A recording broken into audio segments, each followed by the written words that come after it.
The argument started small, something about plans or priorities, but now it's escalated. Your partner says something dismissive, something that cuts right through your logic and lands squarely on your worth. You feel heat rising in your chest, not sadness, anger, pure justified anger. You open your mouth to defend yourself, to say the thing you've been rehearsing in your head, the thing that will finally make them understand. But then it happens. Your throat tightens, your vision blurs at the edges, and before you can stop it, before you can control it, tears are streaming down your face. Your partner's face changes. They see the tears and suddenly you're not credible anymore. You're too emotional. They might even say it out loud. "Why are you crying? I'm just trying to have a conversation." And that statement, that invalidation, makes the tears come faster. You feel humiliated, weak. Like a child caught in a tantrum when all you wanted was to stand your ground like an adult. If this is you, if you've lived this moment more times than you can count, I need you to hear something. You have been misunderstanding your own biology, and today that changes. We've been taught that crying during conflict means something is wrong with us, that we're too sensitive, too fragile, that we lack emotional control or maturity. But what if I told you the exact opposite is true? What if crying during anger isn't a sign of weakness, but a sign that you care so intensely, so deeply, that your nervous system is working overtime to keep you functional? Most people stay calm in arguments because they're only halfway invested. They're detached, emotionally distant. But you're running at full capacity. You're a high-performance engine operating at 150%, and just like any engine pushed to its limit, you generate heat. A lot of heat, and your body, in its ancient wisdom, is trying to cool you down before you overheat. Today, we're going to decode why your nervous system does this. We're going to look at the biology behind angry tears. And then I'm going to give you a set of practical, invisible tools you can use in the moment to stay regulated, stay present, and stay in control, because you deserve to be heard, and your tears don't disqualify you from that. Let's start with what's actually happening inside your body when you cry during anger. Forget psychology for a moment. This is pure biology. Think about an athlete running a marathon. Their muscles are working incredibly hard. Their heart rate spikes, their body temperature rises. If that internal temperature climbs too high, their system will shut down. They'll collapse. So what does the body do to prevent that? It sweats. It releases moisture through the skin to cool the surface and regulate internal temperature. When you see a runner drenched in sweat, you don't think they're weak. You think they're working hard. Their body is doing exactly what it needs to do to keep them in the race. Angry crying is emotional sweating. When you're in a high-stakes conflict, when you care deeply about the outcome, your nervous system enters a state of extreme arousal. Your amygdala, the brain's threat detection center, perceives the situation as dangerous. Not physically dangerous, but emotionally dangerous. Your sense of safety, your identity, your relationship, something important is under threat.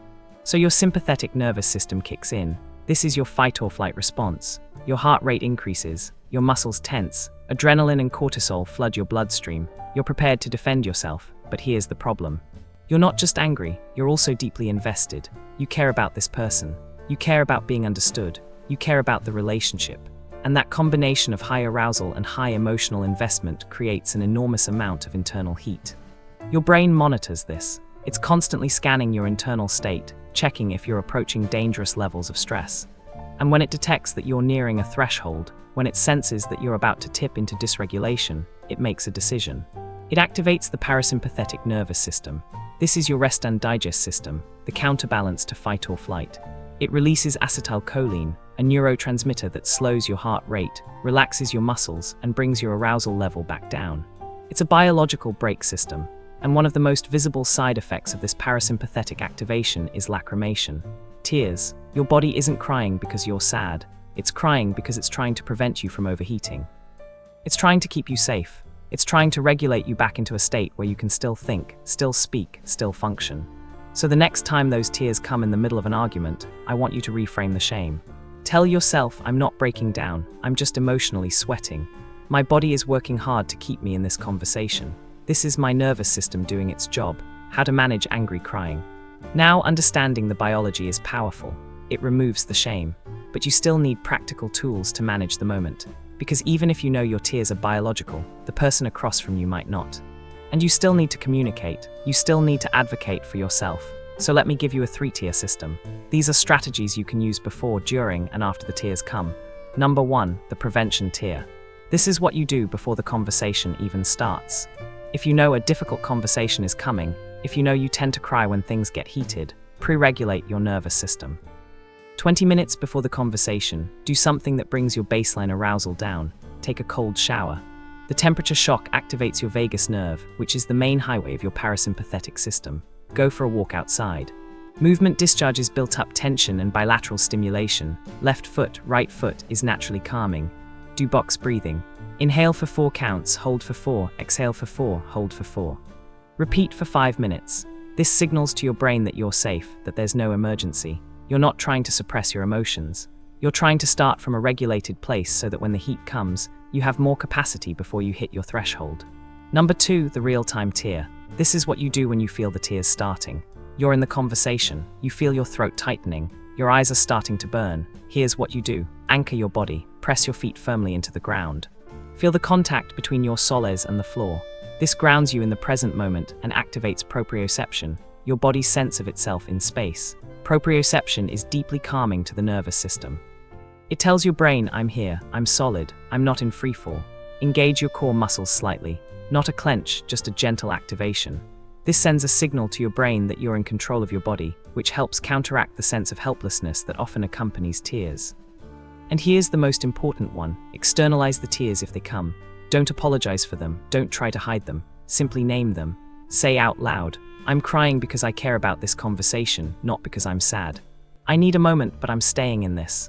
That statement does 2 things. It educates the other person. It reframes your tears from weakness to investment, and it gives you permission to stay in the room. You're not running away. You're not shutting down, you're regulating in real time. Number 3, the recovery tear. This is what you do after the conversation, especially if it didn't go well. After a crying episode during conflict, your nervous system is exhausted. You've just run an emotional marathon. Don't judge yourself for needing to recover. Don't tell yourself you should be over it already. Give yourself the same care you'd give a friend who just went through something hard. Do something that completes the stress cycle. Shake your body. Literally, stand up and shake your arms, your legs, your whole body for 60 seconds. This is what animals do in the wild after a threat passes. They shake off the excess adrenaline. It works for humans too. Cry more if you need to. Tears contain cortisol, the stress hormone. When you cry, you're literally releasing stress from your body. Let it out. And then do something that makes you feel competent. Cook a meal, organize a drawer, finish a small task. This reminds your nervous system that you're capable, that you're not helpless, that you have agency. It closes the loop that the conflict left open. Here's what I want you to understand. Crying during anger doesn't mean your nervous system is broken. It means your nervous system is working exactly as designed. It means you have a highly sensitive threat detection system because you care deeply. It means you have a strong parasympathetic response because your body is trying to protect you. The people who don't cry during conflict, they're not stronger than you, they're often more detached. They've learned to care less, they've built walls. You haven't, you're still open, you're still invested, you're still showing up fully. And yes, that makes you vulnerable, but it also makes you powerful, because the people who care deeply are the ones who change things. They're the ones who fight for what matters. They're the ones who don't give up on relationships, on truth, on justice. Your tears aren't a flaw, they're proof that you're still in the arena, still fighting, still feeling. And that takes more strength than most people will ever have. So the next time you feel those tears coming, remember, you're not breaking, you're just emotionally sweating.